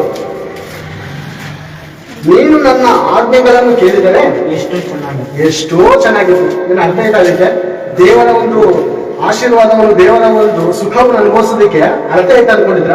ಎಷ್ಟೋ ಒಳ್ಳೆಯದಾಗಿರುತ್ತೆ, ಎಷ್ಟೋ ಚೆನ್ನಾಗಿರ್ತಾ ಇತ್ತು. ಯಾವಾಗ ದೇವರ ಆಜ್ಞೆಗಳನ್ನು ಕೇಳಿದರೆ, ಕೇಳೋದು ಮಾತ್ರ ಅಲ್ಲ, ಹೊಸ ಒಡಂಬಡಿಕೆಯಲ್ಲಿ ಏನ್ ಹೇಳುತ್ತೆ? ಕೇಳಿದರ ಮಾತ್ರದಿಂದಲ್ಲ, ಅದನ್ನು ಅನುಸರಿಸಿ ನಡೆಯುತ್ತೆ. ಕೇಳಿ ಅನುಸರಿಸಿ ನಡೆದಿದ್ದರೆ ಏನಾಯ್ತಿತ್ತು? ಎಷ್ಟೋ ಚೆನ್ನಾಗಿರ್ತಾ ಇದ್ದಂತೆ ದೇವರ ಮಾತನ್ನು. ನೀನು ನನ್ನ ಆಜ್ಞೆಗಳನ್ನು ಕೇಳಿದ್ದರೆ ಎಷ್ಟೋ ಚೆನ್ನಾಗಿತ್ತು. ನಿನ್ನ ಸುಖವು ದೊಡ್ಡ ನದಿಯಂತೆಯೂ ನಿನ್ನ ಕ್ಷೇಮವು ಸಮುದ್ರದ ಅಲೆಗಳ ಹಾಗೂ ಇರುತ್ತಿದ್ದವು. ನಿನ್ನ ಸಂತತಿಯವರು, ಈಗ ದೇವರು ಮಕ್ಕಳಿಗೂ ನಿಬಂಧನೆ ಕೊಡ್ತಾ ಇದ್ದಾರೆ, ನಿನ್ನ ಸಂತತಿಯವರು ಮರಳಿನೋಪಾದಿಯಲ್ಲಿಯೂ ನಿನ್ನ ಹೊಟ್ಟೆಯಲ್ಲಿ ಹುಟ್ಟಿದವರು ಉಸುಬಿನ ಅಣುರೇಣುಗಳ ಪ್ರಕಾರವು ಅಸಂಖ್ಯಾತರಾಗುತ್ತಿದ್ದರು. ಅವರ ಹೆಸರು ನನ್ನ ಮುಂದೆ ನಿರ್ಮೂಲವಾಗಿ ಹಾಳಾಗುತ್ತಿರಲಿಲ್ಲ. ನೀನೊಬ್ಬ ತಂದೆ ತಾಯಿಯಾದಂಥವನು, ನೀನು ನನ್ನ ಆಜ್ಞೆಗಳನ್ನು ಕೈಗೊಂಡು ನಡೆದ್ರೆ ದೇವರು ಏನ್ ಮಾಡ್ತಾರೆ ಗೊತ್ತಾ? ಆ ಆಶೀರ್ವಾದವನ್ನು ತೆಗೆದುಕೊಂಡಂತ ದೇವರಿಗೋಸ್ಕರ ಹೇಳ್ತಾ ಇಲ್ಲ, ಮಕ್ಕಳಿಗೋಸ್ಕರ, ನಮ್ಮ ಹೆಂಡತಿಗೋಸ್ಕರ, ನಮ್ಮ ತಂದೆ ತಾಯಿಗಳಿಗೋಸ್ಕರ ನಾವು ಕಣ್ಣೀರು ಸುರಿಸುವಂಥದ್ದು, ಅವ್ರಿಗೆ ಭಕ್ತಿಯಿಂದ ನಡೆಸೋದಕ್ಕೆ ಪ್ರಯಾಸ ಪಡುವಂಥದ್ದು ಅದು ಸಾಮಾನ್ಯವಾದ ವಿಷಯ ಅಲ್ಲ. ದೇವರ ಎಣಿಕೆಯಲ್ಲಿ ಬಹಳ ಉತ್ತಮವಾದಂಥ ಕೆಲಸ ಅದು. ಆಜ್ಞೆಗಳನ್ನು, ದೇವರ ಆಜ್ಞೆಗಳು ಕೇಳ್ತಾ ಇದೀವ. ದೇವ್ರ ಮಾತು ವಾರ ವಾರ ಬರ್ತಾ ಇದ್ದೀವಿ, ಸೇವಕರು ಹೇಳ್ತಾ ಇದ್ದಾರೆ ಯಾವ ರೀತಿ ನಿಮ್ಮ ಮಕ್ಕಳನ್ನ ಬೆಳೆಸ್ಬೇಕು, ಯಾವ ರೀತಿ ನಡೆಸ್ಬೇಕು. ಆಜ್ಞೆ ಇದು ಅವ್ರು ಸ್ವಂತ ಮಾತಲ್ಲಪ್ಪ. ನಾವ್ ಏನು ಬೇಜಾರು ಮಾಡ್ಕೋಬೇಕು ಹೇಳಿ, ಒಳ್ಳೇದಕ್ಕಾನೆ ಹೇಳ್ತಾರೆ. ನಾನು ಅವಾಗ ಹೇಳ್ತೇನೆ, ವಿಚಾರಗಳನ್ನ ಹೇಳ್ತೇನೆ. ಏನ್ ಹೇಳ್ತಾರೆ ಒಳ್ಳೇದು? ಪ್ರೀತಿ ಇರೋದಕ್ಕೆ ದೇವ್ರು ಮಾತಾಡಪ್ಪ ಅಂತಾರೆ. ಮಾತಾಡಿದ್ರೆ ಏನೈತೆ ಅನ್ನೋ ತಪ್ಪು, ಕೇಳೋದ್ರಲ್ಲಿ ಏನೈತೆ? ಆಜ್ಞೆಗಳನ್ನು ಕೇಳಿದ್ರೆ ನಿನ್ನ ಸುಖ ಹೆಂಗಿರ್ತದಂತೆ ನದಿಯಂತೆ. ಆ ನದಿಲಿರುವಂತ ಒಂದೊಂದು ಕಣಗಳು, ಒಂದೊಂದು ಚುಕ್ಕೆಗಳು ಆಡ್ತಾ ಹೋಗ್ತಾ, ನದಿ ಸಮುದ್ರದ ಬಿಡದಾಗ ಒಂದೊಂದು ಹನಿ ಹಳ್ಳಿಲಿ ಆಡ್ತಾ ಇದೆ. ಆ ಹನಿ ಎಷ್ಟು ಅಗ್ಲಕ್ಕೆ ಹರಡುತ್ತೆ ಗೊತ್ತಾ? ನಮ್ಮ ಸುಖವು ನದಿಯಂತೆ ಇರ್ತಾ ಇತ್ತು ಅಂದ್ರೆ ನಾವು ಆಲೋಚನೆ ಮಾಡೋಣ ಪ್ರೇರೆ. ಆತನಲ್ಲಿ ಪಡುವಂತ ನಾವು ಸುಖವು ಸಮಾಧಾನ ಮರಿಬಾರ್ದು ಪ್ರೇರೆ. ಲೋಕದಲ್ಲಿದ್ದಾಗ ಒಂದೊಂದು ಕ್ಷಣ ಪಟ್ಟಂತ ನೋವಿಗೆ ದೇವರು ಸುಖವನ್ನು ಅನುಭವಿಸಿ ನಾವು ಪಟ್ಟಂತ ಕಷ್ಟ ಸುಖಕ್ಕಾಗಿ ಅಂತ ಇವತ್ತು ನಾವು ವಚನ ನೋಡ್ತೀವಿ. ಆ ದಿನದಲ್ಲಿ ನಾವು ಕಷ್ಟ ಅನುಭವಿಸ್ತೋ, ನೋವು ಅನುಭವಿಸ್ತೋ, ಅನೇಕ ಕಡೆ ಹೋಗೋ ಕಡೆ ಲಾಸ್ ಆದೋ. ಇವತ್ತು ದೇವರು ನಮ್ಗೆ ಸುಖಿ ಏನ್ ಮಾಡಿದ್ದಾರೆ? ಅದಕ್ಕೆ ಹಣದಿಂದ ಬೆಲೆ ಕಟ್ಟಿಲ್ಲ ನಾವು, ಆತನ ಪ್ರೇಮದಿಂದ ನಮ್ಗೆ ಬೆಲೆ ಕಟ್ಟಿದ್ದಾನೆ ಯೇಸು ಕ್ರಿಸ್ತನು. ಯೇಸು ಕ್ರಿಸ್ತನ್ ಏನ್ ಮಾಡಿದ್ದಾನೆ? ಆತನ ರಕ್ತದ ಮೂಲಕ ನಮ್ಮನ್ನು ಕೊಂಡುಕೊಂಡಿದ್ದಾನೆ. ಅದರಲ್ಲಿ ಸುಖ ಇಲ್ವಾ? ದೇವರಲ್ಲಿ ನಮ್ಗೆ ಸುಖ, ದೇವರಲ್ಲಿ ಸುಖ ಪಡ್ಬೇಕು ಪ್ರೇರೆ. ಯಾವಾಗಲೂ ಸಂತೋಷಿಸಿರಿ. ಮತ್ತೆ ಹೇಳ್ತೇನೆ, ಸಂತೋಷಿಸಿರಿ ಅಂದ್ರೆ ಯಾವಾಗ? ಜನರು ನನ್ನ ನಿಮಿತ್ತ ಕೆಟ್ಟ ಕೆಟ್ಟ ಮಾತುಗಳನ್ನು ಸುಳ್ಳಾಗಿ ಹೊರಿಸಿದಾಗ ಸಂತೋಷ ಪಡ್ಬೇಕು, ಆಗ ದುಃಖ ಪಡುತ್ತೆ. ಯೇಸು ಕ್ರಿಸ್ತನ ಬಾಧೆಗಳಲ್ಲಿ ಪಾಲ್ ತಗೊಳಕ್ ಆಗಲ್ಲ ಪ್ರೇರೆ. ನಾವು ಪರ್ಸೆಂಟೇಜ್ ತಗೋಬೇಕು. ಇವಾಗ ನಾವು ಪರ್ಸೆಂಟೇಜ್ ತಗೋಬೇಕಂದ್ರೆ ಏನ್ ಮಾಡ್ಬೇಕು? ಆತನ ಅವಮಾನದಲ್ಲಿ ಏನ್ ಮಾಡ್ಬೇಕು? ಭಾಗ ತಗೋಬೇಕು. 100 ರೂಪಾಯಿ ಕೊಟ್ಟರೆ 4 ಜನಕ್ಕೆ 25 ಅನ್ಸ್ಕೋತಾರೆ. ಇವಾಗ ಕ್ರೈಸ್ತವರು 4 ಕೋಟಿ ಜನ ಏನ್ ಮಾಡ್ಬೇಕು? ದೇವರಿಂದ ಇನ್ನೂ ದೋಚ್ಕೋತಾನೆ ಇರ್ಬೇಕಾ, ಇಲ್ಲ ಅಥವಾ ದೇವ್ರಿಗೋಸ್ಕರ ಏನಾದ್ರು ಮಾಡ್ಬೇಕಾ? ದೇವ್ರಿಗೆ ಏನಾದ್ರು ಮಾಡ್ಬೇಕಲ್ವಾ? ನಾವು ದೇವರು ಇವಾಗ ಏನಾಗಿದ್ದಾನೆ? ನಮ್ಮ ನಿಮಿತ್ತ ಏನಾಗಿದ್ದಾನೆ? ಆತನು ಬಡವನಾಗಿದ್ದಾನೆ. ಏನ್ ಬಡವನಾದ ಆತನು? ನಾವು ನಂಬಿಕೆಯ ಐಶ್ವರ್ಯವಂತರಾಗ್ಬೇಕಂತ. ಇವಾಗ ಆ ಬಡವನ ಪ್ರೀತಿಸ್ಬೇಕು. ಎಲ್ಲ ಆತನ ಹತ್ರ ಎಲ್ಲ ಇಸ್ಕೊಂಡು ಎಂತ ಪ್ರೇಮಿಗಳಾದ್ರೆ ಗೊತ್ತಾ? ಸೌಂದರ್ಯವತಿ ಇದ್ರೆ ಪ್ರೀತಿ ಬರುತ್ತೆ ಪ್ರೇಮಿ. ಕಪ್ಪುಗೆ ಕರ್ರಗೆ ಅಸಹ್ಯವಾಗಿದ್ರೆ, ರೋಡ ಪೇಪರ್ ಇದ್ರೆ ಪ್ರೀತಿ ಬರಲ್ಲ. ಎದಕ್ಕೆ ಇರ್ಬೇಕು? ಬ್ಯಾಕ್ಗ್ರೌಂಡ್ ಅಲ್ಲಿ ಬಹಳ ಇರ್ಬೇಕು. ಬ್ಯಾಕ್ಗ್ರೌಂಡ್ ಅಲ್ಲಿ ಏನಾದ್ರು ಇದ್ರೆ ನಾನು ನಿಮ್ಮನ್ನು ಪ್ರೀತಿಸುತ್ತೀನಿ ಅಂತ ಒಂದೇ ಒಂದು ಹೂವು ತಗೋಬೇಕು. ಒಂದೇ ಒಂದು ಹೂವು ಸಂಜೆ ಒಣಗೋಯ್ತದೆ. ಸಂಜೆ ದಿನೇ ದೇವ್ರು ಎಂತ ಹೂವು ಕೊಡ್ತಾ ಇದ್ದಾರೆ? ಬೆಳಿಗ್ಗೆ ಸಂಜೆ ಮಾಡಿಗೆ ಹೊಸದ್ ಕೊಡ್ತೀನಿ. ಎಂತ ಹೂವು? ತರತರವಾದಂತ ವೆರೈಟಿ ಆದಂತ ಹೂವು, ಒಂದಕ್ಕಿಂತ ಒಂದು ಸುಗಂಧ ಸ್ಮೆಲ್. ನೀನ್ ಬರೋ ಸೆಂಟ್ ಹೊಡ್ಕೊಂಡ್ಬರೋದು, ಇಲ್ಲಿ ಬರುತ್ತಲ್ಲ ದೇವ್ರು, ಸಂಜೆಗೆ ದುರ್ವಾಸನೆ ಬರುತ್ತೆ. ದೇವ್ರು ಕೊಡುವಂತ ಹೂವು ವಾಸನೆ ಡೈಲಿ ವೆರೈಟಿ. ಆ ಪಾಪ ಅಮಾಯಿಗೆ ಒಂದೇ ಒಂದು ಹೂ ತಗೊಂಡು ಅಮಾಯಿಗೆ ಮೋಸ. ಕೂತ್ಕೊಂಡು ಠಕ್ಕಂತ ಬೈಕ ಕೂತ್ಕೊಂಡು ಹೋಯ್ತಾಳೆ. ಅಲ್ಲಿ ಆಕ್ಸಿಡೆಂಟ್ ಆಗಿ ವೀಲಿಗೆ ಹೋಗ್ತಾನೆ. ಕುತ್ಕೊಂಡಿದ್ದಷ್ಟು ನಾವು ಪ್ಲಾನ್ ಇದ್ದಲ್ಲ. ಇವಾಗ ಒಂದೇ ವೀಲು, ಅವಾಗ 2 ವೀಲ್ ಇತ್ತು. ನೀನೊಬ್ರು ನಾನೊಬ್ರು ಇಬ್ರು ಒಂದೇ ಕಣೆ. ಇಬ್ರು ತಪ್ಕೊಳ್ಳೋ ಹಿಂದ್ಗಡೆ ವೀಲ್ ಇರ್ತಾನೆ, ಸ್ಪಾಟ್ ಆಗಿ ಹಿಂದ್ಗಡೆ ಸತ್ತಿ ಮನೆ ಪಾರ್ಸಲ್ ಇರ್ತಾರೆ. ಅಂತ ಪ್ರಪಂಚದಲ್ಲಿ ಇರುವಂತವ್ರು ಇವಾಗ ಏನಾಗಿದ್ದಾರೆ? ಪ್ರಪಂಚ ಕೆಟ್ಟೋಗ್ತಾ ಇದ್ದಾರೆ ಬೇರೆ. ನೀನು ಎಷ್ಟೋ ಚೆನ್ನಾಗಿತ್ತು, ನಿನ್ನ ಸುಖವು ದೊಡ್ಡ ನದಿಯಂತೆ ಇರುತ್ತಿದ್ದವು, ನಿನ್ನ ಕ್ಷೇಮವು ಸಮುದ್ರದ ಅಲೆಗಳ ಹಾಗೂ ಇರುತ್ತಿದ್ದವು. ಸಮುದ್ರದ ಅಲೆಗಳು ನಮ್ಗೆ ಅವಾಗ ದೇವ್ರ ಪ್ರೀತಿ ಏನಾಗುತ್ತೆ? ಸಮುದ್ರದ ಅಲೆ ತರ ಬರುತ್ತೆ. ತಿರ್ಗಾ ಹೋಗ್ಬಿಡ್ಕೊಳ್ಳೋದು ರಿವರ್ಸ್. ದೇವ್ರೆ ನಿನ್ನಲ್ಲೇ ನಾನು ಸುಖ ಪಡ್ಬೇಕು, ದೇವ್ರೆ ನಿನ್ನಲ್ಲೇ ನಾನು ಆನಂದ ಪಡ್ಬೇಕು. ನನ್ನ ಸುಖವು ಏನೇಳ್ತಾನೆ ಹೇಳ್ತಾನು? ಸ್ವಾಮಿ ನಾವು ನಿನ್ನನ್ನು ಬಿಟ್ಟು ಎಲ್ಲಿ ಹೋಗೋಪ್ಪ? ಏನ್ ಹೇಳ್ತಾನೆ ಯೋಹಾನ 6:68 ಸ್ವಾಮಿ ನಾವು ನಿನ್ನನ್ನು ಬಿಟ್ಟು ಎಲ್ಲಿ ಹೋಗೋಣಪ್ಪ? ಹೋಗಿ ಸಾಕಾಯ್ತು, ಮಾಡಿ ಸಾಕಾಗೋಯ್ತು. ಆದ್ರೆ ನನ್ನ ಸುಖವು ನಿನ್ನಲ್ಲಿ ಹೊರತು ಬೇರೆ ಎಲ್ಲೂ ಇಲ್ಲಪ್ಪ. ನನ್ನ ಸುಖವು ನಿನ್ನಲ್ಲಿ ಬಿಟ್ಟು ಬೇರೆ ಎಲ್ಲೂ ಇಲ್ಲ.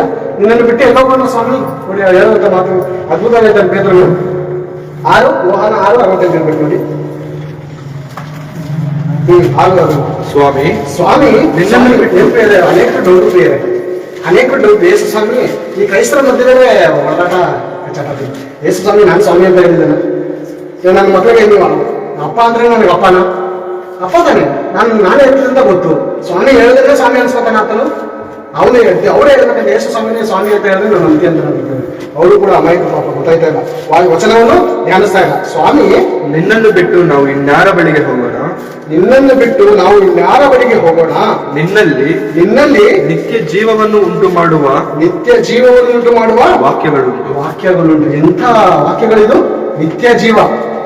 ನೊಂದಿ ಬೆಂದಿ ಬೇಸತ್ತು ಸತ್ತವರಂತೂ ಇದ್ದರೂ ದೇವರ ವಾಕ್ಯವನ್ನು ಕೇಳಾಗುತ್ತೆ ಅಂತ ಹೇಳಿ ನಿತ್ಯ ಜೀವ, ಪ್ರತಿನಿತ್ಯ ಜೀವ. ಯಾಕಂದ್ರೆ ಇದರಲ್ಲಿ ಜೀವ ಏನಿದೆ? ಆತನ ವಾಕ್ಯವು ಆತ್ಮವಾಗಿಯೂ ಜೀವವಾಗಿಯೂ ಇದೆ. ಆ ಜೀವ ನಮ್ಮಲ್ಲಿದ್ದಾಗ ಸತ್ತವಂತ ಸ್ಥಿತಿಗಳಲ್ಲಿದ್ದಂಥವ್ರು ನಾವು ಬೇಸತ್ತು ಇರ್ತೀವಿ. ಅನೇಕ ಸರಿ ನೊಂದಿರ್ತೀವಿ, ಬೆಂದಿರ್ತೀವಿ. ನಮ್ಮನ್ನು ಯಾರು ಕಾಪಾಡ್ತಾರೆ? ನಮ್ಮೆಲ್ಲರೂ ಕೈ ಬಿಟ್ಬಿಟ್ಟಿದ್ದಾರೆ, ನಮ್ಮನ್ನೆಲ್ಲರೂ ಅವಮಾನಿಸ್ತಾರೆ ಅಂದಾಗ ಯೇಸು ಕ್ರಿಸ್ತನ ನಿತ್ಯ ಜೀವವು ಏನಾಗುತ್ತೆ? ಆ ವಾಕ್ಯಗಳು ನಮ್ಮನ್ನು ನಡೆಸುತ್ತೆ. ನೀವು ಒಬ್ಬರೇ ಅಲ್ಲ, ನಾನು ನಿಮ್ಮ ಸ್ಥಿತಿಗಿಂತ ಹೀನವಾಗಿ ನಾನು ಈ ಲೋಕದಲ್ಲಿ ಧಿಕ್ಕರಿಸಲ್ಪಟ್ಟವನು, ನಾನೇ ಲೋಕವನ್ನು ಜಯಿಸಿದ್ದೇನೆ. ನೀವು ಧೈರ್ಯವಾಗಿರಿ. ನಾನು ನಿಮ್ಮನ್ನು ಎಂದಿಗೂ ಕೈ ಬಿಡುವುದಿಲ್ಲ, ಎಂದಿಗೂ ತೊರೆಯುವುದಿಲ್ಲ. ಎಂದಿಗೂ ನಾನು ಯಾವ ರೀತಿ ಕಷ್ಟ ಅನುಭವಿಸ್ತೀನಿ ಲೋಕದಲ್ಲಿ. ನಂತರ ಪಾಲ್ ತಗೊಳ್ಳಲ್ವಾ, ಪರ್ಸೆಂಟೇಜ್ ತಗೊಳ್ಳಲ್ವಾ? ನಾನು ಕೊಟ್ರೆ ನನ್ನನ್ನು ಸುದ್ದಿಸ್ತೀರಾ? ನಾನು ಕೊಡದಿದ್ದಾಗ ಏನ್ರೆ ಮನೇಲಿ ತಾಯಿ ತಂದೆ ಬಿರಿಯಾನಿ ಹಾಕಿದ್ರೆ ಅಮ್ಮ ಐ ಲವ್ ಯು ಅಂತ ಹೇಳೋದು. ಬಿರಿಯಾನಿ ಡೈಲಿ ಬಿರಿಯಾನಿ ರಾತ್ರಿ ಹುಷಾರಿಲ್ಲ ಕಡೆ ಬರೋಕ್ಕಾಯ್ತಲ್ಲ, ರಾತ್ರಿ ಸ್ವಲ್ಪ ಅನ್ನ ಐತೆ ಸಾಲ ಕುಂತೀನಿ ಅಂದ್ರೆ ಅಮ್ಮ ಹೇಟಿ ಧನದಿಂದ ಡೈಲಿ ತಿಂದಲ್ಲ, ಅವಾಗ ಐ ಲವ್ ಯು ಇವಾಗ ಐ ಲವ್ ಯು ಹೇಳಲ್ಲ. ಅಂದ್ರೆ ನೀವು ಒಳ್ಳೇದು ಕೊಟ್ರೆ ಮಾತ್ರ ನಿನ್ ತಾಯಿ ಒಳ್ಳೆಯವಳು, ಅಂದ್ರೆ ಕೆಟ್ಟವಳ. ಅಪ್ಪ ಅಂದ್ರೆ ಅವ್ರು ಡೈಲಿ ತಿಂಡಿ ತಗೊಂಡ್ರೆ ಹೋಗ್ತಾರೆ. ತಿಂಡಿ ತಂದಿರಂದ್ರೆ ಇನ್ನು ಅಪ್ಪ ಅಲ್ಲ ಮದುವೆ ಹಾಗೆ ನೋಡ್ಕೊಂಡ್ರಿ. ದೇವರನ್ನ ಪ್ರೀತಿಸುವ ಎಂತ ಭಕ್ತರು ಬೇಕಂದ್ರೆ ಹಬಕ್ಕುಕ ಹಳೆಯ ವಚನ ಓದಿ ಮುಗಿಸ್ಕೊಳ್ಳೋಣ. ಹಬಕ್ಕುಕ 3ನೇ ಅಧ್ಯಾಯ 17ನೇ ವಚನ. ಹಬಕ್ಕುಕ ಹೇಳುವಂತ ವಚನ ಮಾತನ್ನು ಕೇಳೋಣ. 3:17-19. ಆಹಾ ಅಂಜೂರವು ಚಿಗುರದಿದ್ದರು, ದ್ರಾಕ್ಷಲತೆಗಳಲ್ಲಿ ಹಣ್ಣು ಸಿಕ್ಕದಿದ್ದರು, ಎಣ್ಣೆ ಮರಗಳ ಉತ್ಪತ್ತಿಯು ಶೂನ್ಯವಾದರೂ, ಹೊಲಗದ್ದೆಗಳು ಆಹಾರವನ್ನು ಕೊಡದೇ ಇದ್ದರು, ಹಿಂಡು ಹಟ್ಟಿಯೊಳಗಿಂದ ನಾಶವಾದರೂ, ಮಂದೆಯು ಕೊಟ್ಟಿಗೆಗಳೊಳಗೆ ಇಲ್ಲದಿದ್ದರು, ನಾನು ಯೆಹೋವನಲ್ಲಿ ಉಲ್ಲಾಸಿಸುವೆನು, ನನ್ನ ರಕ್ಷಕನಾದ ದೇವರಲ್ಲಿ ಆನಂದಿಸುವೆನು. ಎಂತ ಅದ್ಭುತವಾದ ಭಕ್ತಿ ಹೇಳ್ತಾನೆ. ಕೊಟ್ಟಿಗೆಯಲ್ಲಿ ಕಲ್ಲುಗಳು ಇಲ್ಲದೆ ಇದ್ರಂತೆ. 2 ದಿವಸದಿಂದ ನಾನು ಆನ್ಲೈನಲ್ಲಿ ಒಂದು 15 ದಿವಸದಿಂದ ಜನ ಇದ್ದೀನಿ. ಒಂದು ಸಿಸ್ಟರ್ 2 ಸಾರಿ 3 ಸಾರಿ ಪ್ರಾರ್ಥನೆ ಮಾಡಿಸ್ತಾರೆ. ಯಾರೋ ಕಳ್ಳರು ಬಂದ್ರು, ಸ್ವಾಮಿ ಕುರಿಗಳನ್ನ ಹೊಡ್ಕೊಂಡೋದ್ರು ಅಂತ ಒಬ್ರು ಪ್ರಾರ್ಥನೆ. ಏನು ಕುರಿಗಳನ್ನ ಹೊಡ್ಕೊಂಡೋದ್ರು, ಅದು ನಮಗೆ ರಿಟರ್ನ್ ಬರಲೇಬೇಕು, ಅವ್ರಿಗೆಲ್ಲ ನಿರ್ದೇಶನ ಹಾಕ್ಸಿದ್ರು. ಓಕೆ, ಪ್ರಾರ್ಥನೆ ಮಾಡಿ. ಫಾಸ್ಟ್ ಯಾರು? ಫಾಸ್ಟು ಬೈಬಲ್ ಹಿಡಿದಿರೋಂಥ ಫಾಸ್ಟು. ದೇವರೇ ಎಲ್ಲ ಮಿಸಿಂಗ್ ಹಾಕ್ಸಿ ಕುರಿ ಒದಗಿಸಿದ್ರು. ಓಕೆ, ಇನ್ನೊಬ್ರು ಅದೇ ತರ ಕುರಿ ಸ್ಟೋರಿ. 2 ನಾಯಿ ಬಂದು ಕಳೆದ್ಬಿಟ್ಟು ಸ್ವಾಮಿ, ನಾಯಿ ಕಳೆದ್ಬಿಟ್ಟು ಇವಾಗ ಸಂತೆಗೆ ತಗೊಳ್ತಾ ಇದ್ದೀವಿ. ಆ ಸಂತೆಗೆ ಒಳ್ಳೆ ವ್ಯಾಪಾರಕ್ಕೆ ಹೋಗ್ಬೇಕಾದ್ರು ಕುರಿಗಳು. ಅಂದ್ರೆ ಕಚ್ಚಿನ ನಾಯಿ ಇನ್ನೇನು ಸದೈತದ ಕುರಿ ಯಾವ ಸಮಯದ ಗೊತ್ತಿರೋ ವಿಷಯ ಇದೆ. ಇದು ಒಳ್ಳೆ ರೇಟ್ ಹೋಗ್ಬೇಕಾದ್ರು. ಇದಕ್ಕೆ ಪ್ರಾರ್ಥನೆ ಯಾರು? ಬೈಬಲ್ ಹಿಡಿದಿರೋ ಫಾಸ್ಟ್. ಎಂತೆಂಥ ವಿಷಯ ಪ್ರಾರ್ಥನೆ ಬರ್ತೀವಿ. ಏನಂತ ಭಕ್ತನು? ಹಟ್ಟಿಯಲ್ಲಿ ಕೊಟ್ಟಿಗೆಯಲ್ಲಿ ಕುರಿ ಇಲ್ಲದಿದ್ರು ಪರವಾಗಿಲ್ಲ, ದಾಶಲತೆಯಲ್ಲಿ ಬರ್ಲಿಲ್ಲ ಅಂದ್ರೂ ಪರವಾಗಿಲ್ಲ, ದೇವರೇ ನಾನು ನಿನ್ನಲ್ಲಿ ಏನೇ ಅಂತ ಕೇಳಬೇಡಿ. ಅದು ಅದ್ಭುತವಾದ ಮಾತು. ಕರ್ತನಾದ ಯೆಹೋವನೇ ನನ್ನ ಬಲ. ಈ ಕುರಿಯಲ್ಲಪ್ಪ, ಈ ದ್ರಾಕ್ಷ ಅಲ್ಲ. ಯಾರ ಬಲ? ದೇವರೇ ಬಲ. ಆತನು ನನ್ನ ಕಾಲನ್ನು ಜಿಂಕೆಯ ಕಾಲಿನಂತೆ ಚುರುಕು ಮಾಡಿ ನನ್ನ ಉನ್ನತ ಪ್ರದೇಶಗಳಲ್ಲಿ ನನ್ನನ್ನು ನಡೆಸುತ್ತಾನೆ. ಎಂತ ಅದ್ಭುತವಾದಂತ ಭಕ್ತನು ಹೇಳಿದಂತ ಮಾತು. ಉನ್ನತ ಪ್ರದೇಶ ಅಂದ್ರೆ ಆತನಲ್ಲಿ ದೇವರಲ್ಲಿರುವಂತ ಸುಖವನ್ನು ದೇವರು ಕೊಟ್ಟು ಏನ್ ಮಾಡ್ತಾರೆ? ಎಲ್ಲ ನಾವು ಮರೆಯುವ ಹಾಗೆ. ಇವಾಗ ನಿಜವಾಗ್ಲೂ ನಿಮ್ಮಲ್ಲಿ ಇರುವಂತ ಕೆಲವು ನೋಡಿದ್ರೆ, ಕೆಲವರು ನಮ್ಮ ಮಕ್ಕಳನ್ನ ಕಳ್ಕೊಂಡಿದ್ರೆ, ಕೆಲವರು ಅನೇಕರನ್ನ ಕಳ್ಕೊಂಡಿದ್ರು. ನೀವು ಏನ್ ಪಡ್ತಾ ಇದ್ದೀರಾ? ದೇವರಲ್ಲಿ ಸುಖ ಪಡ್ತಾ ಇದ್ದೀರಾ. ನಿಜವಾಗ್ಲೂ ನಿಮ್ಮ ಭಕ್ತಿ ನಿಜವಾಗ್ಲೂ ದೇವ್ರಿಗೆ ಇಷ್ಟ ಬೇರೆ. ಈ ಲೋಕದಲ್ಲಿ ನಿಮ್ಗೆ ಅವಮಾನ ಇರ್ಬೋದು, ಕಷ್ಟ ಇರ್ಬೋದು, ಆದ್ರೆ ನೀವು ಮಕ್ಕಳನ್ನು ಕಳ್ಕೊಂಡು ಕೂಡ ನೀವು ದೇವರ ಇವತ್ತು ಸ್ತುತಿಸ್ತಾ ಇದ್ದೀರಾ, ಗಣಪಡಿಸ್ತಾ ಇದ್ದೀರಾ ಅಂದ್ರೆ ನಿಮ್ಮ ಭಕ್ತಿ ನಿಜವಾಗ್ಲೂ ಒಳ್ಳೆ ರೀತಿಯಾದಂತ ಭಕ್ತಿ. ನಿಜವಾಗ್ಲೂ ಇವಾಗ ಗ್ರೇಟ್ ಅಂತ ದೇವರೇ ಹೇಳ್ತಾರೆ. ನಾನು ಹೇಳೋದಲ್ಲ, ದೇವರೇ ಹೇಳ್ತಾರೆ. ಈ ಸುಖವೇನದು? ಈ ಸುಖಕ್ಕೆ ಎಂಡಿಂಗ್ ಇಲ್ಲ ಬೇರೆ. ದೊಡ್ಡ ನದಿಯಂತೆ ಈ ಸುಖಕ್ಕೆ ಎಂಡಿಂಗ್ ಇಲ್ಲ. ಈ ಲೋಕದಲ್ಲೂ ಸುಖ ಸಮಾಧಾನ, ಸತ್ತ ಮೇಲೆ ಪರಲೋಕದಲ್ಲೂ ಸುಖ ಸಮಾಧಾನ. ವಾಕ್ಯ ನಮ್ಮ ಹೃದಯದಲ್ಲಿಟ್ರೆ ಇಟ್ಕೊಂಡ್ರೆ ಏನಾಗುತ್ತೆ ಗೊತ್ತಾ? ನಮ್ಗೆ ನಿತ್ಯ ಜೀವ. ಈ ವಾಕ್ಯ ಇಲ್ಲ ಅಂತ ಅಂದ್ರೆ ಏನಾಗುತ್ತೆ ಗೊತ್ತಾ? ದಿನಾನು ಸತ್ಯ ಬದುಕ್ತಾ ಇರ್ತೀವಿ. ವಾಕ್ಯ ಇಲ್ಲ ಅಂತಂದ್ರೆ ಏನಾಗುತ್ತೆ ಗೊತ್ತಾ? ನರಳಾಟ ಆಗುತ್ತೆ, ನೋವಾಗುತ್ತೆ, ವೇದನೆ ಆಗುತ್ತೆ. ಆ ವಾಕ್ಯಕ್ಕೆ ಪ್ರತಿಯೊಂದು ನೋವು ಔಷಧಿ ಇದೆ. ದೇವರ ವಾಕ್ಯ ಅದು ಆ ಔಷಧಿನೇ ಹಚ್ಬೇಕು ಹೃದಯದಲ್ಲಿ. ನಮ್ಮ ಮಗ ಕೇಳ್ತಾ ಇರ್ತಾನೆ, ದೇವ್ರ ಅಪ್ಪ ಹೊಟ್ಟೆ ನೋವಿಗೆ ಬಾಯಲ್ಲಿ ಮಾತ್ರೆ ಹಾಕಿದ್ರೆ ಹೆಂಗಪ್ಪ ಹೊಟ್ಟೆ ನೋವು ಹೋಗಿದೆ? ನೋಡಿ, ಮಾತ್ರೆ ನೋವಿರೋದಲ್ಲಿ ಹೊಟ್ಟೆಯಲ್ಲಿ ಅಥವಾ ಕಾಲಲ್ಲಿ. ಎಲ್ಲಿಂದ ಹಾಕ್ತೀವಿ? ಮೂಗಿಂದ ಹಾಕ್ತೀವಲ್ಲ, ಕಾಲವಾಡಿ ಕೂತ್ಕೊಂಡು ಹಾಕ್ತೀವ, ಬಾಯಿಂದ ಹಾಕ್ತೀವಿ. ಅದು ಅಲ್ಲೇ ಕೆಲಸ ಮಾಡುತ್ತೆ. ಎಲ್ಲಿ ಕೆಲಸ ಮಾಡ್ಬೇಕು ಅಲ್ಲೇ ಮಾಡುತ್ತೆ. ತಲೆಯಲ್ಲಿ ಎಲ್ಲಿರುತ್ತೆ ನೋವು, ಮಾತ್ರೆ ಎಲ್ಲಿ ನುಗ್ತೀವಿ? ಹೋಗೋದಲ್ಲಿ ಹೋಗ್ಬೇಕಾದ ಜಾಗ ಹೋಗುತ್ತೆ. ಅದು ಕೆಲಸ ಮಾಡೋದಲ್ಲಿ ಇಲ್ಲಿ ಮೇಲ್ಗಡೆಗೆ ಹೋಗುತ್ತೆ. ಅಂದ್ರೆ ಈ ಮಾತ್ರೆಗಳು ಎಲ್ಲೋ ಕೆಲಸ ಮಾಡ್ಬೇಕು ಅಂತ ದೇವರ ಹತ್ರ ಕೊಡ್ತಾರೆ. ಕೆಲವರು ಏನಂತಾರೆ ಗೊತ್ತಾ? ಎಲ್ಲ ನಾವು ಟ್ರೈ ಮಾಡಿದ್ವಿ ಸರ್, ಆಪರೇಷನ್ ಮಾಡಿದ್ವು, ಎಲ್ಲ ಕುಯ್ದು ಒಗೆದು 11 ಲಕ್ಷ ರೂಪಾಯಿ ದೋಸ್ಕೊಂಡು, ಆದ್ರೆ ಆಪರೇಷನ್ ಸಕ್ಸಸ್ ಆಗಿಲ್ಲ. ಹೆಣ ಆಗಿರ್ತಾರೆ ಒಳಗಡೆ, ಬದ್ಕೊಂಡೆ ಜಲ್ದಿ ತಗೊಬನ್ನಿ ಅಂತ ಎಲ್ಲ ತಗೊಬಂದು ಎಲ್ಲ ಪಾರ್ಸಲ್ ಮಾಡ್ಕೊಂಡು ಮಡಿಕೊಂಡು ನಾಶ ಸತ್ತದ ಅಂತ. ಯಾರು ತೋರಿಸ್ತಾರೆ ನಾಶನೇ? ಆ ದೇವರೇ ಕಾಪಾಡಬೇಕು.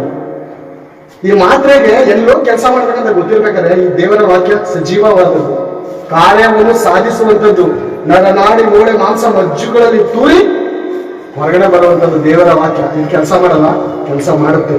ಹಗಲು ರಾತ್ರಿ ಯೆಹೋವನ ಧರ್ಮಶಾಸ್ತ್ರದಲ್ಲಿ ಆನಂದ ಪಡುವವನಾಗಿ. ಧರ್ಮಶಾಸ್ತ್ರ ಏನ್ ಮಾಡ್ಬೇಕು? ಆನಂದ ಪಡ್ಬೇಕು. ಆನಂದ ಐತೆ ಅಂತೀರಾ? ಹಾ ಐತೆ. ಹೊರಗಡೆ ಬರೋಗಂಟೆ ಬಿಡಲ್ಲ, ಅವ್ನು ಸೈತಾನ ಧ್ಯಾನ ಮಾಡೋಗಂಟೆ ಬಿಡಲ್ಲ, ಅಲ್ಲೇ ಕಾಯ್ತಾ ಇರ್ತಾನೆ.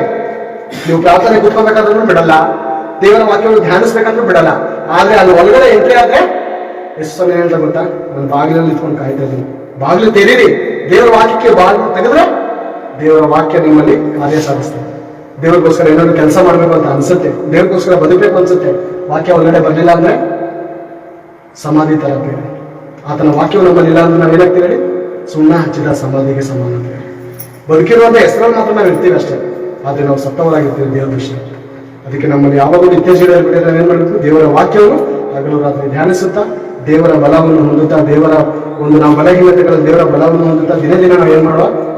ದೇವರ ಕೆಲಸದಲ್ಲೂ ದೇವರ ವಾಕ್ಯದಲ್ಲೂ ನಾವು ಬೆಳೆಯೋಣ.